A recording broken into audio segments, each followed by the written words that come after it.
ഹരേ കൃഷ്ണ കൃഷ്ണ കൃഷ്ണ ഹരേ ഹരേ ഹരേ രാമ രാമ രാമ ഹരേ ഹരേ. ഹരേ കൃഷ്ണ കൃഷ്ണ കൃഷ്ണ ഹരേ ഹരേ ഹരേ രാമ രാമ രാമ ഹരേ ഹരേ. ഹരേ കൃഷ്ണ കൃഷ്ണ കൃഷ്ണ ഹരേ ഹരേ ഹരേ രാമ രാമ രാമ ഹരേ ഹരേ. ഹരേ കൃഷ്ണ കൃഷ്ണ കൃഷ്ണ ഹരേ ഹരേ ഹരേ രാമ രാമ രാമ ഹരേ ഹരേ. ഹരേ കൃഷ്ണ കൃഷ്ണ കൃഷ്ണ ഹരേ ഹരേ ഹരേ രാമ രാമ രാമ ഹരേ ഹരേ. ഹരേ കൃഷ്ണ മാതാജി. ഹരേ കൃഷ്ണ. ഹരേ കൃഷ്ണ. हरे कृष्णा प्रणाम माताजी। हरे कृष्णा प्रणाम माताजी। कृष्णा प्रणाम माताजी। हरे ഹരേ കൃഷ്ണ. हरे कृष्ण माताजी प्रणाम माताजी। ഹരേ കൃഷ്ണ. हरे कृष्ण माताजी। हरे कृष्णा। ഹരേ കൃഷ്ണ. ഓം അജ്ഞാനതിമിരന്ധസ്യ നാനാഞ്ജനാശലാകയാ ചക്ഷുരുന്മീലിതം യേന തസ്മൈ ശ്രീഗുരവേ നമഃ. ശ്രീചൈതന്യമനോഭീഷ്ടം സ്ഥാപിതം യേന ഭൂതലേ സ്വയം രൂപകഥാമഹ്യം ദദാതി സ്വപദാന്തികം. വന്ദേഹം ശ്രീഗുരോ ശ്രീയുതപദകമലം ശ്രീഗുരുन् വൈഷ്ണവാംശ ശ്രീരൂപം സാഗ്രജാതം സഹഗണ രഘുനാഥാന്വിതം തം സജീവം സാദ്വൈതം സാവധൂതം പരിജനസഹിതം കൃഷ്ണചൈതന്യദേവം ശ്രീരാധാകൃഷ്ണപാദാൻ സഹഗണ ലളിതാ ശ്രീവിശാഖാന്വിതാംശ. നമോ വിഷ്ണുപാദായ കൃഷ്ണപ്രേഷ്ഠായ ഭൂതലേ ശ്രീമതേ ഭക്തിവേദാന്ത സ്വാമിൻ ഇതി നാമിനെ. നമസ്തേ സാരസ്വതേ ദേവേ ഗൗരവാണി പ്രചാരിണേ നിർവിശേഷ ശൂന്യവാദി പാശ്ചാത്യ ദേശതാരിണേ. വാഞ്ചാകൽപതരുഭ്യശ്ച കൃപാസിന്ധുഭ്യവ ച പതിതാനാം പാവനേഭ്യോ വൈഷ്ണവേഭ്യോ നമോ നമഃ. ഹേ കൃഷ്ണ കരുണാ സിന്ധോ ദീനബന്ധോ ജഗത്പതേ ഗോപേശ ഗോപികാ കാന്ത രാധാകാന്ത നമോസ്തുതേ. തപ്ത കാഞ്ചന ഗൗരാംഗി രാധേ വൃന്ദാവനേശ്വരി വൃഷഭാനുസുതേ ദേവി പ്രണമാമി ഹരിപ്രിയേ. जय श्री कृष्ण चैतन्य प्रभु नित्यानंदा श्री अद्वैत गदाधर श्रीवासादि गौर भक्त वृंदा. हरे कृष्णा कृष्ण कृष्ण हरे हरे हरे राम राम राम हरे हरे. ഹരേ കൃഷ്ണ. ശിഷ്ടാദ ഗോവിന്ദ് മന്ദിർ ഇസ്കോൺ മാംഗ്ലൂരിന്റെ ഷോർട്ട് ഭാഗവതം ക്ലാസ്സിലേക്ക് എല്ലാ ഭക്തന്മാർക്കും സ്വാഗതം. ഓം നമോ ഭഗവതേ വാസുദേവായ. ഓം നമോ ഭഗവതേ വാസുദേവായ. ഓം നമോ ഭഗവതേ വാസുദേവായ. നിഗമകൽപതരോർഗളിതം ഫലം സുഗമുഖാദമൃതദ്രവ സംയുതം പിബത ഭാഗവതം രസമാലയം മുഹുരഹോ രസികാ ഭുവി ഭാവുകാഃ. നാരായണം നമസ്കൃത്യ നരം ചൈവ നരോത്തമം ദേവീം സരസ്വതീം വ്യാസം തതോ ജയമുദിരയേ നഷ്ടപ്രായേഷു ഭദ്രേഷു നിത്യം ഭാഗവത സേവയാ ഭഗവതി ഉത്തമ ശ്ലോകേ ഭക്തിർഭവതി നൈഷ്ഠികീം കൃഷ്ണായ വാസുദേവായ ദേവകീ നന്ദനായ ച നന്ദഗോപകുമാരായ ഗോവിന്ദായ നമോ നമഃ. ഹരേ കൃഷ്ണ. മദേകബന്ധോ മത്സംഗിൻ മദ്ഗുരോ മന്മഹാദന മന്നിഷ്ടാരകമദ്ഭാഗ്യ മദാനന്ദ നമോസ്തുതേ. ഗ്രന്ഥ ശ്രീമദ് ഭാഗവതം കീ ജയ. ശ്രീല പ്രഭുപാദ് കീ ജയ. ശ്രീമദ് ഭാഗവതം സ്കന്ധം 2 അധ്യായം 1 ഭഗവത് സാക്ഷാത്കാരത്തിലേക്കുള്ള ആദ്യപടി. ശ്ലോകം 37. ഓം നമോ ഭഗവതേ വാസുദേവായ. ബ്രഹ്മാനനം ശതഭുജോ മഹാത്മാ വിധൂരുരംഘ്രി ശ്രിതകൃഷ്ണവർണഃ നാനാഭിധാബീജഗണോപപന്നോ ദ്രവ്യാത്മക കർമ്മവിതാന യോഗഃ. ഹരേ കൃഷ്ണ. ഓം നമോ ഭഗവതേ വാസുദേവായ. ओम नमो भगवते वासुदेवाय। भगवते वासुदेवाय। ओम नमो ബ്രഹ്മാനനം ശതഭുജോ മഹാത്മാ ബ്രഹ്മാനന്ദം शतभुजो महात्मा വിദൂരുരംഘ്രിശ്രിതകൃഷ്ണവർണഃ कृष्णवर्णः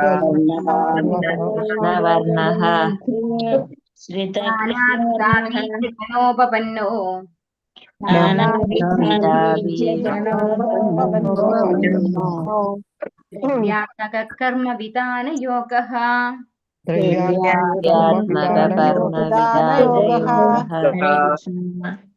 ഹരേ കൃഷ്ണ. ബ്രഹ്മ ബ്രാഹ്മണർ, ആനനം മുഖം, ക്ഷത്ര ക്ഷത്രിയർ, ഭുജഹ കരങ്ങൾ, മഹാത്മാ വിരാട് പുരുഷൻ, വിത് വൈശ്യർ, ഊരുഹു തുടകൾ, അംഘ്രിശ്രിത അദ്ദേഹത്തിന്റെ പാദസംരക്ഷണയിൽ കൃഷ്ണവർണ ശൂദ്രർ നാനാ പ്രകാരത്തിലുള്ള അഭിത നാമങ്ങളാൽ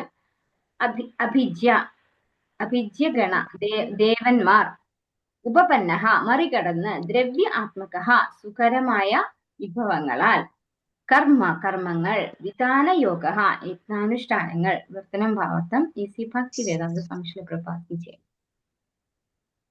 വിരാട് പുരുഷന്റെ മുഖാംബുജം ബ്രാഹ്മണരും കരങ്ങൾ ക്ഷത്രിയരും തുടകൾ വൈശ്യരുമാണ്. ശൂദ്രർ അദ്ദേഹത്തിന്റെ പാദപത്മങ്ങളുടെ സംരക്ഷണത്തിലുമാകുന്നു. ആരാധ്യരായ സർവ്വദേവന്മാർക്കും അതീതനാണ് അദ്ദേഹം. ഭഗവാനെ പ്രസാദിപ്പിക്കാനായി സുഖരമായ വിഭവങ്ങളാൽ യജ്ഞം അനുഷ്ഠിക്കേണ്ടത് ഏവരുടെയും കർത്തവ്യമാണ്. അപ്പോ നമ്മൾ ഈ ഒരു അധ്യായത്തിൽ, അതായത് 2ാമത്തെ സ്കന്ധം തുടങ്ങി 1ാമത്തെ അധ്യായത്തിൽ നമ്മൾ പഠിക്കുന്നത് ഭഗവാനെ, വിരാട് പുരുഷനായിട്ടുള്ള ഭഗവാന്റെ അംഗങ്ങളാണ്. ഈ ഭൗതിക ലോകത്ത് നമ്മൾ കാണുന്ന ഏതൊരു കാര്യവും നമ്മൾ ഇത് മനസ്സിലാക്കാനായിട്ട് ഭഗവത്ഗീത 10ാമത്തെ അധ്യായത്തില് ഭഗവാൻ പറയുന്നുണ്ട്, ഈ ഭൗതിക ലോകത്ത് കാണുന്ന എന്തും ഭഗവാന്റെ ഒരു അംശം, അല്ലെ, ഏകാംശേന സ്ഥിതോ ജഗത്ത്, ഭഗവാന്റെ ഒരു അംശം കൊണ്ടാണ് ഈ ജഗത്ത് മുഴുവനും നിലനിൽക്കുന്നത് എന്ന് നമ്മൾ തിരിച്ചറിയണം. അപ്പൊ ഇവിടെ കാണുന്നതൊക്കെയും എന്താണ്? ഭഗവാനിൽ നിന്ന് വന്നിട്ടുള്ളത് തന്നെയാണ്. അപ്പൊ ഈ നല്ലതും ചീത്തയും ഒക്കെ ഭഗവാനിൽ നിന്ന് വന്നിട്ടുള്ളതാണ്. പക്ഷെ ഈ ചീത്തയായിട്ടുള്ളത് നമ്മൾ ഈ ഭൗതികമായിട്ടുള്ള ഇതിൽ ചെയ്യുമ്പോൾ നമ്മൾക്ക് എന്താ സംഭവിക്കുക? നമ്മള് താഴ്ന്ന് ഭഗവാനിൽ നിന്ന് അകന്നകന്ന് പോവുകയാണ് ചെയ്യുക. അപ്പൊ എല്ലാം വരുന്നത് ഭഗവാനിൽ നിന്നാണ്. അതുകൊണ്ട് തന്നെ ഭഗവാനിൽ നിന്ന് വേറിട്ട് ഒന്നിനും ഒരു നിലനിൽപ്പും ഇല്ല. അത് നമ്മൾ മനസ്സിലാക്കണം. ഇവിടെ വിരാട് പുരുഷൻ എങ്ങനെയാണ് ഭഗവാൻ ഈ ഒരു ഭൗതിക ലോകത്തെ നിലനിർത്തുന്നത്? അപ്പൊ എല്ലാം ഭഗവാന്റെ അംശമായിട്ടാണ് നമുക്ക് കാണാൻ സാധിക്കുക. കഴിഞ്ഞ ദിവസം എടുത്തത് നമുക്ക് ഒന്നുകൂടെ ഒന്ന് റിവൈസ് ചെയ്യാം, ജസ്റ്റ് ശ്ലോകം മാത്രം.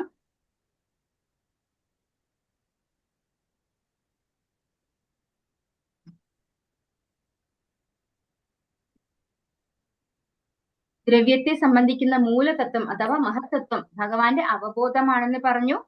രുദ്രദേവൻ, അതായത് മഹാദേവൻ, അദ്ദേഹത്തിന്റെ അഹംബോധമാണെന്ന് പറഞ്ഞു. ആന, കുതിര, ഒട്ടകം, കോവർ, കഴുത ഇവയൊക്കെ ഭഗവാന്റെ കാൽനഖങ്ങളാണ്. അതായത് ആന, കുതിര, ഒട്ടകം, കോവർ, കഴുത ഇങ്ങനെ 4 മൃഗങ്ങളെയാണ് എടുത്തു പറഞ്ഞിരിക്കുന്നത് ഭഗവാന്റെ കാൽനഖങ്ങളായിട്ട്.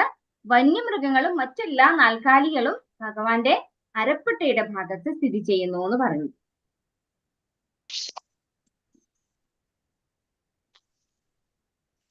അതുപോലെ നദികൾ, അതും കഴിഞ്ഞ ദിവസം പറഞ്ഞാണ് അല്ലെ. നദികൾ ഭഗവാന്റെ നാഡികളാണ്.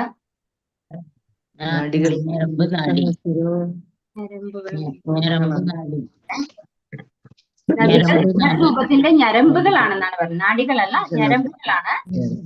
വൃക്ഷങ്ങൾ അദ്ദേഹത്തിന്റെ ശിരോരോമങ്ങളാണെന്ന് പറഞ്ഞു. അതായത് നമ്മുടെ ശരീരത്തിൽ എഴുന്നു നിൽക്കുന്ന രോമകൂപങ്ങളൊക്കെ വൃക്ഷങ്ങളായിട്ടാണ് കണക്കാക്കുന്നത് വിരാട് രൂപൻ പുരുഷന്റെ. അദ്ദേഹത്തിന്റെ നിശ്വാസം അനന്തവീര്യമുള്ള മാരുതനാണ്, അതായത് വായുവാണ്. അദ്ദേഹത്തിന്റെ ചലനങ്ങൾ കടന്നു പോകുന്ന കാലങ്ങളും, ഭഗവാന്റെ ചലനം കാലം കടന്നു പോകുന്നതായിട്ട് നമ്മൾ മനസ്സിലാക്കി തരുന്നു. അദ്ദേഹത്തിന്റെ കർമ്മങ്ങൾ ത്രിഗുണാത്മക ഭൗതിക പ്രകൃതിയുടെ പ്രത്യാഘാതങ്ങളാണ്. അപ്പൊ ഭഗവാന്റെ, അതായത് വിരാട് പുരുഷന്റെ കർമ്മങ്ങള് ഭൗതിക പ്രകൃതിയിലെ പ്രത്യാഘാതങ്ങളാണ്, ത്രിഗുണങ്ങളുടെ പ്രത്യാഘാതങ്ങളാണ് എന്ന് പറഞ്ഞു. അത് കഴിഞ്ഞ് എന്ത് പറഞ്ഞു? കാർമേഘങ്ങൾ ഭഗവാന്റെ കുടിക്കെട്ടാണെന്ന് പറഞ്ഞു അല്ലെ. സന്ധ്യകൾ അദ്ദേഹത്തിന്റെ വസ്ത്രവും അദ്ദേഹത്തിന്റെ ബുദ്ധി ഭൗതിക സൃഷ്ടിയുടെ പരമ കാരണവും. അപ്പൊ ഭഗവാന്റെ ബുദ്ധി ഈ ഭൗതിക സൃഷ്ടിയുടെ പരമ കാരണവും അദ്ദേഹത്തിന്റെ മനസ്സ് എല്ലാ സ്ഥിതിഭേദങ്ങളുടെയും അഥവാ പരിവർത്തനങ്ങളുടെയും ഭണ്ഡാരമായ ചന്ദ്രനാണ്. അപ്പൊ മനസ്സിനെ ചന്ദ്രനായിട്ടാണ് പറയുന്നത്. ഭഗവാന്റെ വിരാട് പുരുഷന്റെ മനസ്സ് ചന്ദ്രനോടാണ് അവിടെ പറഞ്ഞിരിക്കുന്നത്. ദ്രവ്യത്തെ സംബന്ധിക്കുന്ന മൂലതത്വം, അതായത് മഹത്തത്വം, സർവ്വവ്യാപിയായ ഭഗവാന്റെ അവബോധമാണ്. ഭഗവാന്റെ അവബോധമാണ് മഹത്തത്വം. രുദ്രദേവൻ അഹംബോധമാണ്. ആന, കുതിര, ഒട്ടകം എന്നിവ കാൽനഖങ്ങളും മറ്റുള്ള വന്യമൃഗങ്ങളും നാൽക്കാലികളും ഒക്കെ ഭഗവാന്റെ അരപ്പട്ടയുടെ ഭാഗത്ത് സ്ഥിതി ചെയ്യുന്നു. വൈവിധ്യമാർന്ന പക്ഷികൾ ഭഗവാന്റെ കലാബോധത്തിന്റെ അഥവാ ചമത്കാരത്തിന്റെ സൂചനയാണെന്ന് പറയുന്നു. അപ്പോൾ പക്ഷികളൊക്കെ ഭഗവാന്റെ ചമത്കാരത്തിന്റെ സൂചനയാണ്. മനുഷ്യരാശിയുടെ പിതാവായ മനു ഭഗവാന്റെ പ്രാമാണിക ബുദ്ധിചാതുര്യത്തിന്റെ അടയാളമാണ്. അപ്പൊ മനു ഭഗവാന്റെ ബുദ്ധിചാതുര്യമാണ്. മനുഷ്യത്വം ഭഗവാന്റെ നിവാസമാകുന്നു. ഗന്ധർവന്മാർ, വിദ്യാധരന്മാർ, ചാരണന്മാർ, അപ്സരസുകൾ ഇവരൊക്കെ ഭഗവാന്റെ സ്വരം അല്ലെ, അതിശയനീയം സംഗീത വിഷേകമായ താളലയ ക്രമങ്ങളായിട്ടാണ് പറയുന്നത്. ഭഗവത് സ്വരം, ഭഗവാന്റെ സ്വരത്തോടാണ് ഈ പറയുന്ന 4 കൂട്ടരെ. ആരൊക്കെയാണ്? ഗന്ധർവന്മാർ, വിദ്യാധരന്മാർ, ചാരണന്മാർ, അപ്സരസ്സുകൾ. ഇതൊക്കെ ഭഗവാന്റെ സ്വരത്തോടാണ് പ്രതിനിധീകരിക്കുന്നത്. പിന്നെ അസുരന്മാര് ഭഗവാന്റെ വീര്യത്തിന്റെ ചിത്രീകരണമാണെന്ന് പറയുന്നു.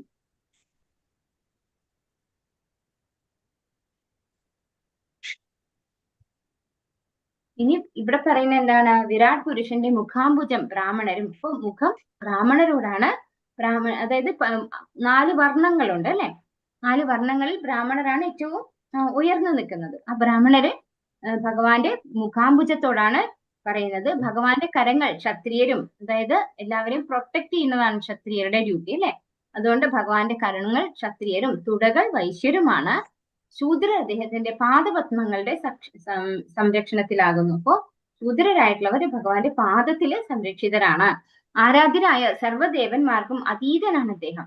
ഭഗവാനെ പ്രസാദിപ്പിക്കാനായി സുഖകരമായ വിഭവങ്ങളാൽ യത്നം അനുഷ്ഠിക്കേണ്ടത് ഏവരുടെയും കർത്തവ്യമാണ്. അപ്പോ ഭഗവാനെ പ്രീതിപ്പെടുത്താൻ വേണ്ടി നമ്മളൊക്കെ യത്നം ചെയ്യേണ്ടതുണ്ട്. എന്തുകൊണ്ടാണ്? സുഖകരമായ വിഭവങ്ങൾ കൊണ്ട് ഭഗവാന് യത്നങ്ങൾ ചെയ്യേണ്ടതുണ്ട്.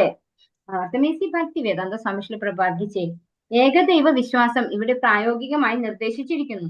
നിരവധി ദേവന്മാർക്ക് വ്യത്യസ്ത നാമങ്ങളിൽ യത്നം അനുഷ്ഠിക്കുവാൻ വൈദിക ഗ്രന്ഥങ്ങളിൽ പ്രസ്താവിച്ചിട്ടുണ്ട്. എന്നാൽ വിവിധ തത്വങ്ങളായ ആ ദേവന്മാരെല്ലാം പരമദിവ്യോത്തമ പുരുഷ രൂപത്തിൽ ഉൾക്കൊള്ളിച്ചിരിക്കുന്നു. അവരെല്ലാം മൂലമായ പരിപൂർണന്റെ അവിഭാജ്യ ഘടകങ്ങൾ മാത്രമാണെന്ന് ഈ ശ്ലോകത്തിൽ നിർദ്ദേശിച്ചിരിക്കുന്നു. ഇപ്പോ ഇവിടെ ഒരേ ഒരു ദൈവത്തെ ആരാധിച്ചാൽ മതി, അത് ഭഗവാനാണ്. കാരണം വിരാട് പുരുഷനായിട്ട് എല്ലാത്തിലും നിലനിൽക്കുന്നത് ആരാണ്? ഭഗവാനാണ് അല്ലെ?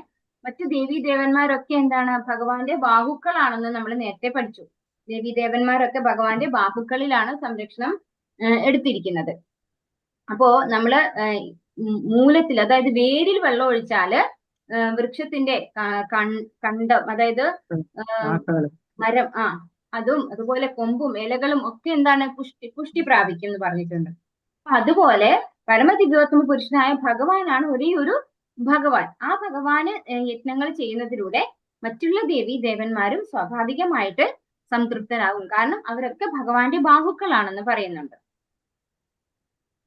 അതുപോലെ മാനവവർഗത്തിന്റെ വർണ്ണഭേദങ്ങളായ ബ്രാഹ്മണർ, ധിഷണാ ശക്തിയുള്ള ഗണം, ക്ഷത്രിയർ, ഭരണാധിപന്മാർ, വൈശ്യർ, വാണിജ്യ വിഷയകമായ സമൂഹം, ശൂദ്ര തൊഴിലാളി വർഗം എന്നിവരും പരമോന്നതന്റെ വിശ്വസ്വരൂപത്തിലാണ്.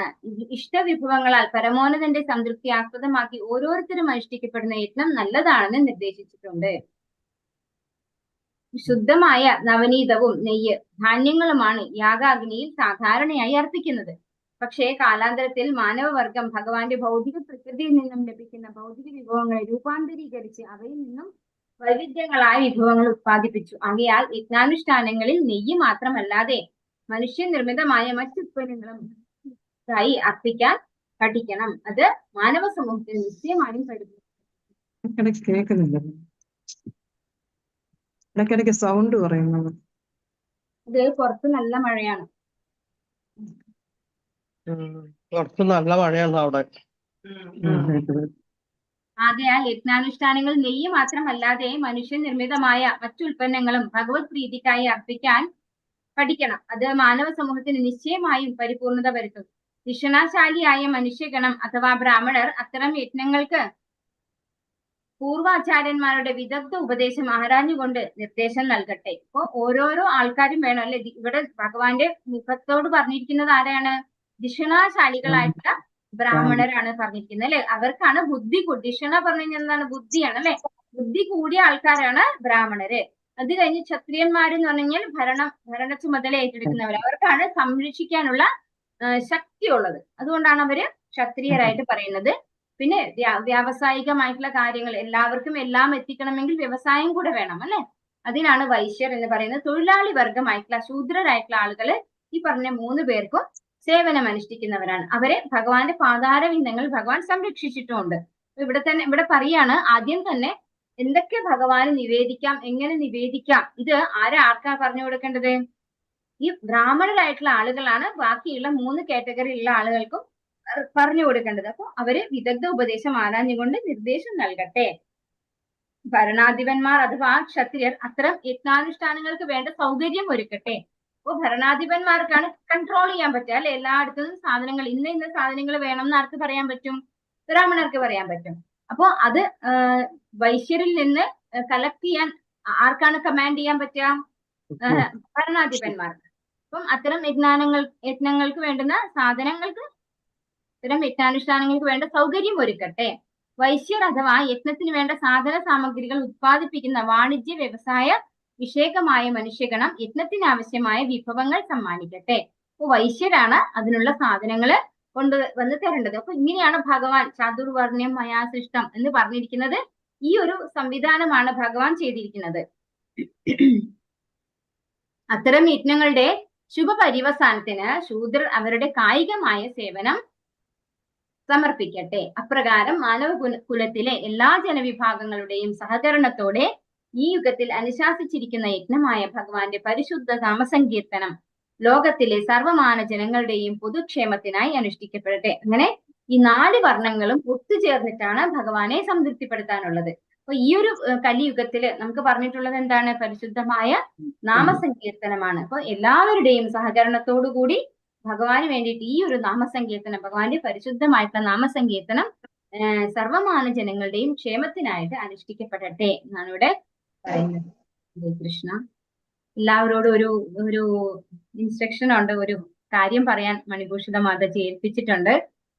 നാമനിഷ്ഠദാസ് പ്രഭുജി, നമ്മുടെ ടെമ്പിൾ പ്രസിഡന്റ്, എല്ലാവരോടും ഭാഗവത പുസ്തകം വാങ്ങിക്കാൻ വേണ്ടിയിട്ട് ഇൻസ്ട്രക്ഷൻ പറഞ്ഞിട്ടുണ്ട്. അപ്പൊ സാധിക്കുന്നവരൊക്കെയും ഭാഗവതം വാങ്ങണം. കാരണം ഭാഗവതം എന്ന് പറയുന്നത് സ്വയം ഭഗവാൻ തന്നെയാണ്, അല്ലെ? ഭഗവാൻ തന്നെ നമ്മുടെ വീട്ടിലേക്ക്, നമ്മളിപ്പോ ഇത് വായിക്കുമ്പോൾ നമുക്ക് മനസ്സിലാക്കാൻ പറ്റും ഭാഗവതത്തിൽ എന്തൊക്കെയാണ് നമുക്ക് പറഞ്ഞു തരുന്നത്. അപ്പോ നമ്മൾ അറ്റ്ലീസ്റ്റ് ഈ ഇസ്കോണുമായിട്ട് ബന്ധപ്പെട്ടിട്ടുള്ളവരാണ് നമ്മൾ എല്ലാവരും, അല്ലെ? ഇസ്കോണിലെ ഭാഗവതത്തിന് കുറച്ച് വില കൂടുതലാണ്, നമുക്കറിയാം. മറ്റ് സാധാരണ ഭാഗവതം, മൂലം ഭാഗവതം കിട്ടുന്ന ആ ഒരു റേറ്റിലല്ല ഈ ഭാഗവതം കിട്ടുന്നത്. പക്ഷേ ഈ ഒരു ഭാഗവതത്തില് ഒരുപാട് കാര്യങ്ങൾ ഉൾക്കൊള്ളിച്ചിട്ടുണ്ട് ശിലപ്രഭുപാദർ, അല്ലെ? എങ്ങനെ നമ്മളെ കൊണ്ട് ഭക്തിയിലേക്ക് കൊണ്ടുവരാം എന്നുള്ളതാണ് ശിലപ്രഭുപാദർ ഇവിടെ എഫേർട്ട് എടുത്തിട്ടുള്ളത്.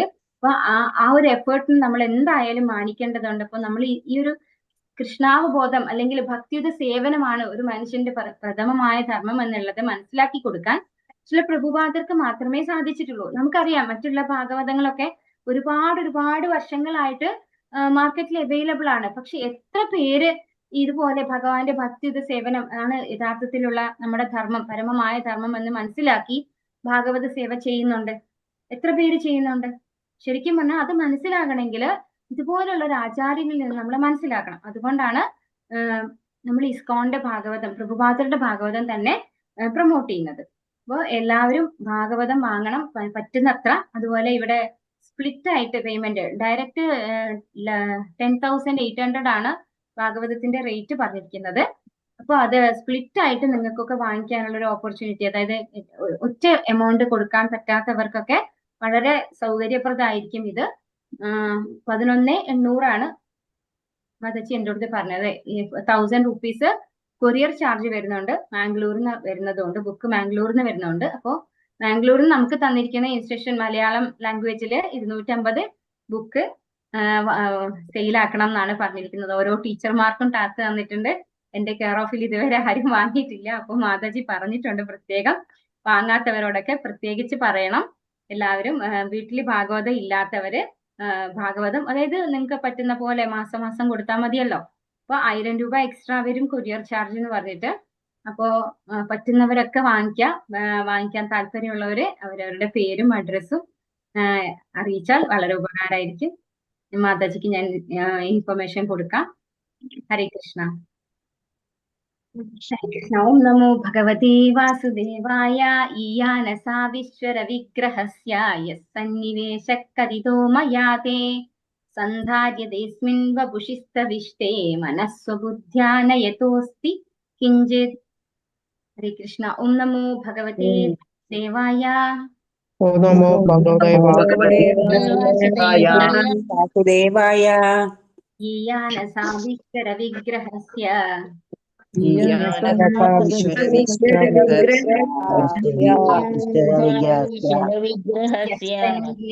കദിതോ മയാതേ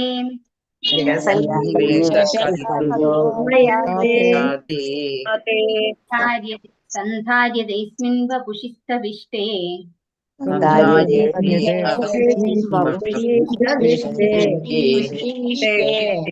മനസ്വബുദ്ധ്യാനയതോസ്തി കിഞ്ചിത്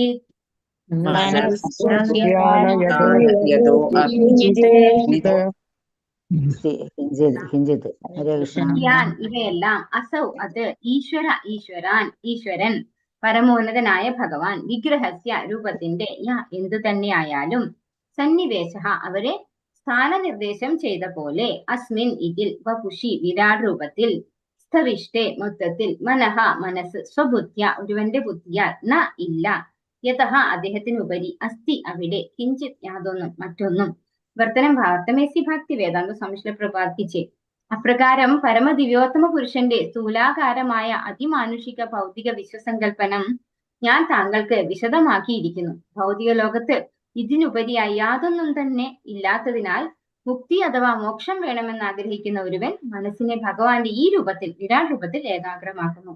അപ്പോ ഇവിടെ ശുകദേവ ബ്രഹ്മർഷി പരീക്ഷിത് മഹാരാജാവിന്റെ അടുത്ത് കൺക്ലൂഡ് ചെയ്യാണ് അല്ലെ. ഓരോ കാര്യങ്ങളും ഓരോന്നും വെച്ചിട്ട് ഭഗവാന്റെ ഒരു വിരാട് പുരുഷന്റെ ഓരോ അംഗവും വെച്ചിട്ട് കമ്പയർ ചെയ്ത് പറഞ്ഞു കൊടുത്തു കഴിഞ്ഞു. അപ്പോൾ പരമദിവ്യോത്തമ പുരുഷന്റെ സ്ഥൂലാകാരമായ അതിമാനുഷിക ഭൗതിക വിശ്വസങ്കല്പനം ഞാൻ താങ്കൾക്ക് വിശദമാക്കിയിരിക്കുന്നു. അപ്പൊ എല്ലാ കാര്യങ്ങളും വിശദമായി പറഞ്ഞു കൊടുത്തു. ഭൗതിക ലോകത്തിന് ഇതിനുപരിയായി യാതൊന്നും തന്നെ ഇല്ലാത്തതിനാൽ അപ്പൊ ഇവിടെയുള്ള A to Z കാര്യങ്ങൾ ആര് പറഞ്ഞു കൊടുത്തു കഴിഞ്ഞു? ശുകദേവ ബ്രഹ്മർഷി പറഞ്ഞു കൊടുത്തു കഴിഞ്ഞു അല്ലെ. ഇതിനപ്പുറത്ത് വേറെ ഒന്നും ഇല്ല ഈ ലോകത്ത്.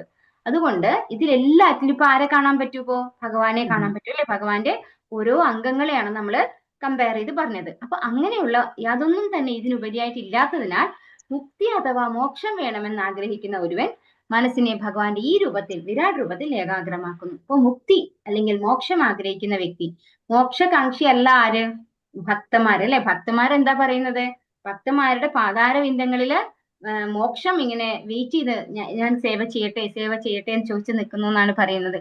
പക്ഷെ ഭക്തന്മാര് മോക്ഷം പോലും ആഗ്രഹിക്കുന്നില്ല, അവർക്ക് ഭഗവാനെ മാത്രം മതി എന്നാണ് പറയുന്നത്. പക്ഷെ ഭഗവാന്റെ ഭക്തിയിലേക്ക് എത്തിയിട്ടില്ലാത്ത സാധാരണ ജനങ്ങൾക്ക് എന്ത് വേണം? മോക്ഷം ആവശ്യമുണ്ട് അല്ലെ. അങ്ങനെ മോക്ഷം ആഗ്രഹിക്കുന്ന ഒരു വ്യക്തി ഭഗവാന്റെ ഈ വിരാട് രൂപത്തിൽ ഏകാഗ്രമാക്കുന്നു എന്ന് പറയുന്നു. അർത്ഥം ഇസി ഭക്തി വേദാന്ത സംശ്ല പ്രപാദിച്ച് ഭൗതിക പ്രകൃതി അദ്ദേഹത്തിന്റെ ആജ്ഞാനുവർത്തിയായ വെറും ഒരു പ്രതിനിധി മാത്രമാണെന്ന് ഭഗവത്ഗീത 9:10 പരമദിവ്യോത്തമ പുരുഷൻ വ്യക്തമാക്കിയിരിക്കുന്നു.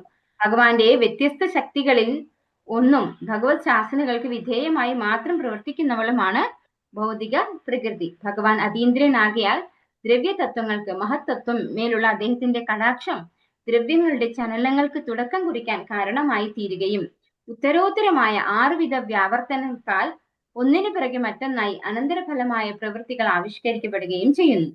സർവ്വ ഭൗതിക സൃഷ്ടിയും അവണ്ണം സംഭവിപ്പിക്കുകയും നിലനിർത്തുകയും ചെയ്യുന്നു. അപ്രകാരം യഥാസമയം അത് പ്രത്യക്ഷമാക്കുകയും അപ്രത്യക്ഷമാക്കുകയും ചെയ്യുന്നു. ഇത് നമ്മൾ ഭഗവത്ഗീതയിലും പഠിച്ചിട്ടുള്ളതാണ് അല്ലെ. ഭഗവാന്റെ കൺട്രോളിലാണ് ആരുള്ളത്? ഭൗതിക പ്രകൃതി ഉള്ളത്. ആ ഭൗതിക പ്രകൃതിയിൽ ഭഗവാന്റെ കടാക്ഷത്തിലൂടെയാണ് എന്ത് വരുന്നത്? എല്ലാ ജീവാത്മാക്കളും ഒന്നിനു പിറകെ ഒന്നായി വരുന്നതും അതുപോലെ പ്രളയം വരുമ്പോ ഭഗവാനിലേക്ക് തന്നെ സംഹരിക്കുകയും ചെയ്യുന്നുണ്ട്. ഇത് ഭഗവത്ഗീതയില് നമ്മൾ 8ാമത്തെ അധ്യായത്തിൽ വ്യക്തമായി പഠിച്ചിട്ടുള്ളതാണ്. അപ്പൊ വരുന്നതും പോകുന്നതും ഒക്കെ ഭഗവാന്റെ നിശ്ചയപ്രകാരമാണ്, അതാത് കൃത്യമായ സമയത്തിൽ. അല്പബുദ്ധികളായവർ അവരുടെ അല്പജ്ഞാന നിമിത്തം മനുഷ്യൻ എന്ന പോലെ അവതരിക്കാൻ കഴിയുന്ന ശ്രീകൃഷ്ണ ഭഗവാന്റെ അചിന്ത്യമായ ശക്തിയെക്കുറിച്ചുള്ള ചിന്താഗതിയുമായി പൊരുത്തപ്പെടാൻ കഴിയുകയില്ല. നമ്മിൽ ഒരുവനായി അദ്ദേഹം ഭൗതിക ലോകത്ത് അവതരിക്കുന്നതും പതിതാത്മാക്കളോടുള്ള അദ്ദേഹത്തിന്റെ അഹൈതുകമായ കാരുണ്യത്താലാണ്. അപ്പോ ബുദ്ധി കുറഞ്ഞ ആളുകൾ എന്താ വിചാരിക്കുന്നത്? ഭഗവാൻ ഈ ഭൗതിക ലോകത്ത് വന്നു കഴിഞ്ഞാൽ ഭഗവാനും ഈ പറഞ്ഞ പോലെ നമ്മളെ പോലെ ഈ ഭൗതിക പ്രകൃതിയുടെ ഗുണങ്ങൾക്ക് ബന്ധപ്പെട്ടാണ് ഇരിക്കുക. അതുപോലെ ഭഗവാനും ഒന്നിനും ഒരു കൺട്രോളും ഇല്ല അല്ലെ. ഭഗവാനെ കൺട്രോൾ ചെയ്യാൻ ഭൗതിക പ്രകൃതിക്ക് സാധിക്കും എന്നാണ് മൂഢരായിട്ടുള്ള ആളുകൾ ചിന്തിക്കുന്നത് എന്ന് ഭഗവാൻ തന്നെ പറഞ്ഞിട്ടുണ്ട് അല്ലെ. എന്താണ് ആ ശ്ലോകം ഓർമ്മയുണ്ടോ? മാനുഷ്യം തനുമാശ്രിതം എന്ന് പറഞ്ഞ ഭഗവാൻ പറയുന്ന ഒരു ശ്ലോകം ഉണ്ട് അല്ലെ.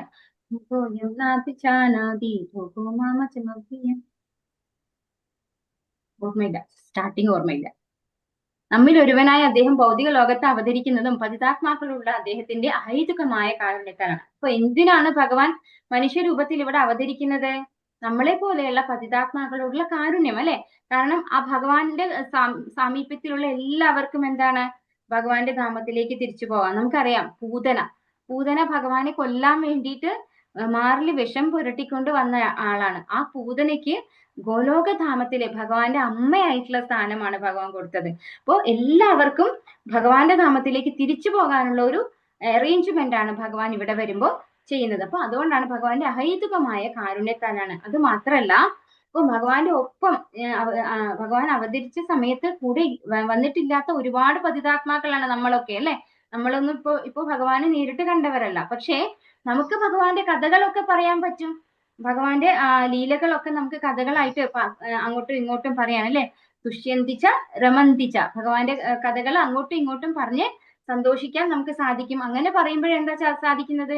ജന്മകർമ്മജമേ ദിവ്യം ജന്മകർമ്മജമേ ദിവ്യം ഏവം യോ വേതി തത്വതഃ തിക്ത്വാ ദേഹം പുനർജന്മ നൈതി മാമേതി സോർജുന, അല്ലെ? ഭഗവാന്റെ ജന്മകർമ്മങ്ങൾ നമ്മളിങ്ങനെ പാടുന്നതിലൂടെ തന്നെ നമുക്ക് ഭഗവത് ധാമത്തിലേക്ക് തിരിച്ചു പോകാനുള്ള ഒരു അറേഞ്ച്മെന്റ് കിട്ടും. അപ്പൊ ഭഗവാന്റെ ഈ അവതാരങ്ങളൊക്കെ ഭഗവാന്റെ അഹൈതുകമായ കാരുണ്യത്താലാണെന്നാണ് ഇവിടെ പറയുന്നത്.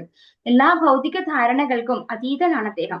ശുദ്ധ ഭക്തരോടുള്ള അതിരില്ലാത്ത കൃപയാൽ അദ്ദേഹം അവരോഹണം ചെയ്യുകയും പരമദിവ്യോത്തമ പുരുഷനായി സ്വയം ആവിഷ്കരിക്കുകയും ചെയ്യുന്നു. ഭൗതിക തത്വജ്ഞാനികളും ശാസ്ത്രജ്ഞന്മാരും അണുശക്തിയിലും പ്രപഞ്ചത്തിന്റെ സ്ഥൂലാകാരമായ അവസ്ഥയിലും അത്യന്തം ആകൃഷ്ടരാവുകയും അവരുടെ മുഴുവൻ കഴിവും ശ്രദ്ധയും അതിൽ ചെലുത്തുകയും ചെയ്യുന്നു. ഇപ്പോൾ ശാസ്ത്രജ്ഞരായിട്ടുള്ള ആളുകൾ അവർ കുറച്ച് ബുദ്ധി കൂടിയ ആൾക്കാരാണ് ശരിക്കും, അല്ലെ? അവർക്ക് ഭഗവാൻ കൊടുത്തിട്ടുള്ളതാണ് ആ ബുദ്ധി. പക്ഷെ ആ ബുദ്ധി അവർ എന്ത് ചെയ്യാനാണ് നോക്കുന്നത്? ഈ ഭൗതിക പ്രകൃതിയിലുള്ള, അതായത് ഈ മെറ്റീരിയലിസ്റ്റിക് വേൾഡിലുള്ള കാര്യങ്ങള് എക്സ്പെരിമെന്റ് ചെയ്യാൻ വേണ്ടിയാണ് അവര് ഉപയോഗിക്കുന്നത്. അവരുടെ ബുദ്ധി മുഴുവൻ ശ്രദ്ധയും കഴിവും അതില് ചെലുത്തുന്നു എന്നാണ് പറയുന്നത്. അപ്രകാരം അവർ ആധ്യാത്മിക അസ്തിത്വത്തിന്റെ അജ്ഞാതവും അജ്ഞേയവും അമേയവും അനിർവചനീയവുമായ തത്വങ്ങളെക്കാൾ ഉപരി ഭൗതിക സൃഷ്ടിയുടെ ബാഹ്യമായ ഭാവത്തിനും ഭാസികത്തിനും ഏറെ ആദരവ് നൽകുന്നു. ഭഗവാന്റെ അതീന്ദ്ര രൂപം അത്തരം ഭൗതിക പ്രവൃത്തികളുടെ അധികാര പരിധിക്കപ്പുറത്താണ്.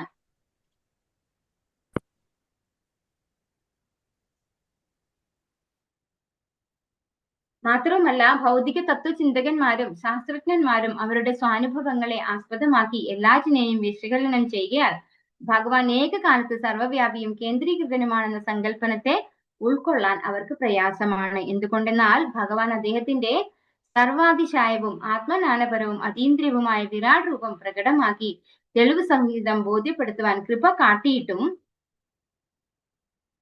ശുകദേവ ഗോസ്വാമി ഭഗവാന്റെ വിശ്വരൂപത്തെ കുറിച്ച് സുവ്യക്തമായി പ്രതിപാദിച്ചിട്ടും പരമപുരുഷനായ ഭഗവാന്റെ വ്യക്തിഗത ഭാവത്തെ മനസ്സിലാക്കി അംഗീകരിക്കാൻ അവർക്ക് കഴിവില്ല.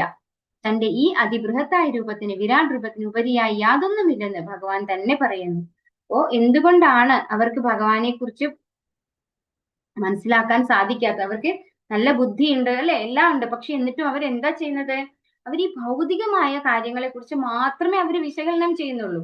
ഭഗവാൻ ഭഗവത്ഗീതയിൽ പറയുന്നുണ്ട്, നാഹം പ്രകാശ സർവസ്യ യോഗമായാ സമാവൃതഃ മൂഢോയം നാപി ജാനാതി ലോകോ മാമജമവ്യയം.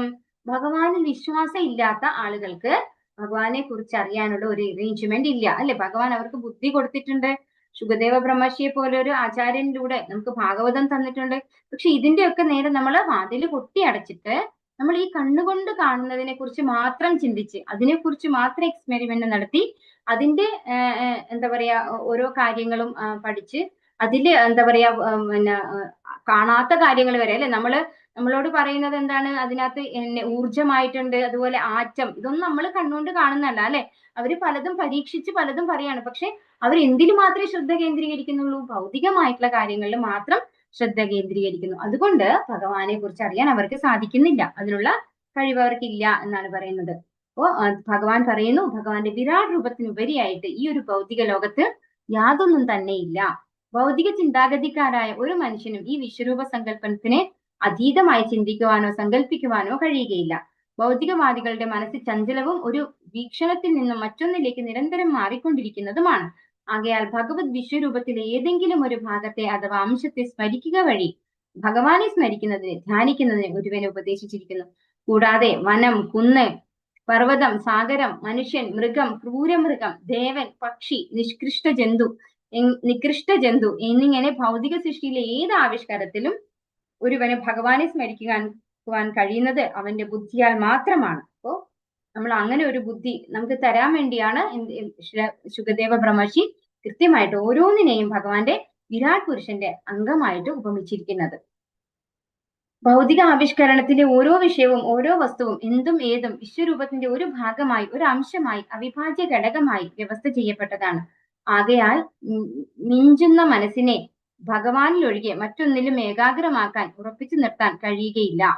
ഭഗവാന്റെ ശരീരത്തിലെ വിവിധ ഭാഗങ്ങളിൽ ഏകത്ര കേന്ദ്രീകരിക്കുന്ന ഈ പ്രക്രിയ നാസ്തികത്വത്തിന്റെ അസുര വെല്ലുവിളിയെ അല്പാൽപമായി കുറയ്ക്കുകയും ഭഗവത് ഭക്തിത സേവനത്തെ ഉത്തരോത്തരമായി വളർത്തുകയും ചെയ്യും. അപ്പോൾ ഭഗവാന്റെ ഈ വിരാട് പുരുഷന്റെ രൂപത്തിൽ ഭഗവാനെ ആരാധിക്കുമ്പോൾ ഉത്തരോത്തരമായിട്ട് നമുക്ക് ഭഗവാൻ, അതായത് കുറേശ്ശെ ആയിട്ട് നമുക്ക് ഭഗവാൻ വിശ്വാസവും ഭക്തിത സേവനം ചെയ്യാനുള്ള താല്പര്യവും വികസിക്കും എന്നാണ് പറയുന്നത്. സകലതും പരിപൂർണന്റെ ഭഗവാന്റെ അവിഭാജ്യ ഘടകമാകയാൽ പരമപുരുഷനായ ഭഗവാൻ സർവ്വവ്യാപിയാണെന്ന ഈശോപനിഷത്ത് ശ്ലോകങ്ങളെ ഒരു അഭിനവ പഠിതാവ് പടിപടിയായി പൂർണ്ണമായി ഗ്രഹിക്കുകയും അപ്രകാരം ഭഗവാന്റെ ശരീരത്തോടും യാതൊരു അപരാധവും ചെയ്യാതിരിക്കാനുള്ള കല അഥവാ കർമ്മ പദ്ധതി പഠിക്കുകയും ചെയ്യും. ഈ ദൈവിക ചിന്ത, ഈശ്വര അവബോധം, ചിന്ത അഥവാ ഈശ്വരബോധം ഭഗവത് അസ്തിത്വത്തെ വെല്ലുവിളിക്കാനുള്ള ഒരുവന്റെ അഹങ്കാരത്തെ ക്ഷയിപ്പിക്കും. സർവ്വതും സകല വസ്തുക്കളും പരമശരീരത്തിന്റെ അവിഭാജ്യ ഘടകങ്ങളാകിയാൽ മറ്റെല്ലാറ്റിനോടും ആദരവ് പ്രകടിപ്പിക്കാൻ ഒരുവൻ അങ്ങനെ പഠിക്കുന്നു. അപ്പോ എല്ലാറ്റിലും ഭഗവാനെ ദർശിക്കുക വഴി ആ വ്യക്തിക്ക് ഭഗവാനുള്ള വിശ്വാസവും എല്ലാറ്റിലും ഭഗവാനെ ദർശിക്കാനുള്ള ഒരു കഴിവും ഉണ്ടാകുന്നു. അപ്പൊ എല്ലാറ്റിനോടും ഒരു ബഹുമാനം അങ്ങനെ ഉണ്ടാവും അല്ലെ. ഈശോപനിഷത്തിൽ എന്താ പറയുന്നത്? ഈശാവാസ്യം ഇതം സർവം. ഭഗവാനാണ് ഈ പ്രപഞ്ചത്തിന്റെ മുഴുവൻ അധികാരി. ഇതിനെയൊക്കെ സൃഷ്ടിക്കുന്നത് ഭഗവാനാണ്. ഭഗവത്ഗീതയിലും ഭഗവാൻ പറയുന്നുണ്ട് അഹം സർവസ്യ പ്രഭവോ, അല്ലെ, ഭഗവാനിൽ നിന്നാണ് എല്ലാം വന്നിട്ടുള്ളത്. അതുപോലെ ഭഗവത്ഗീതയിൽ ഭഗവാൻ പറയുന്നു മമൈവാംശോ ജീവലോകെ, ഈ ലോകത്തുള്ള ജീവനുള്ള ഏതൊന്നും ഭഗവാന്റെ ശാശ്വതാംശമാണ്. അപ്പൊ അങ്ങനെ ഏതൊന്നിലും ഭഗവാനെ കാണാനുള്ള ഒരു സംവിധാനമാണ് ഈ ഒരു വിരാട് പുരുഷന്റെ വിരാട് പുരുഷനെ നമ്മൾ ഈ ഭൗതിക പ്രകൃതിയുമായിട്ട് കാണുന്ന ഏതൊന്നുമായിട്ട് കമ്പയർ ചെയ്ത് ശരിയായ രീതിയിൽ സുഖദേവ ബ്രഹ്മർഷി പറഞ്ഞു തന്നിരിക്കുന്നത്. അപ്പോ ഭക്തിയിൽ ഒട്ടും ഉയർന്നിട്ടില്ലാത്ത ആളുകൾക്ക് പോലും കുറേശ്ശെ ആയിട്ട് ഭഗവാനെ മനസ്സിലാക്കാനുള്ള ഒരു സംവിധാനമാണ് ഈ ഒരു വിരാട് പുരുഷന്റെ രൂപത്തിലുള്ള ഭഗവാനെ ആരാധിക്കുന്നത്. ഹരേ കൃഷ്ണ. വാഞ്ചാകൽപതരുഭ്യശ്ച കൃപാസിന്ധുഭ്യഃ ച പതിതാനാം പാവനേഭ്യോ വൈഷ്ണവേഭ്യോ നമോ നമഃ. അനന്തകോടി വൈഷ്ണവവൃന്ദിക്ക് ജയ ശ്രീ പ്രഭുപാദ് കി ജയ്. ഗുരു മഹാരാജ്